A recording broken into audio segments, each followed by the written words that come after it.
Good afternoon, everyone. This is a really good afternoon, everyone. This is a good afternoon, everyone. This is a really difficult situation, but we are overwhelmed of the massive condolence we received, and this is probably because the Escobar Capri family was a really loved family. So thank you for that to all of you. Second, I want to stand that they left together, they left without suffering, and they left with a smile on their faces. And that's important for us. As a family, we want to remind and honor their happiness and their smile forever.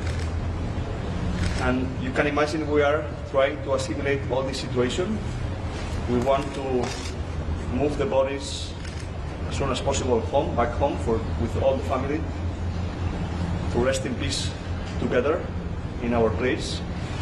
But also we want to thank all the institutional support that we received, starting from Spain, from also Catalonia, from US, New York, New Jersey. Everybody has been supporting us, and especially also Siemens as company where Mercè and Agustin were working has supported also a lot during this process. And taking advantage of also Spanish media, I want to say that Agus, Mercè, Agus Junior, Mercè Junior, Víctor, sempre estareu amb nosaltres i als nostres cors. Nunca os olvidaremos y vamos a mantener vuestra sonrisa viva cada día en nuestras vidas, y eso creo que es el mejor legado que os podemos dar. Gracias.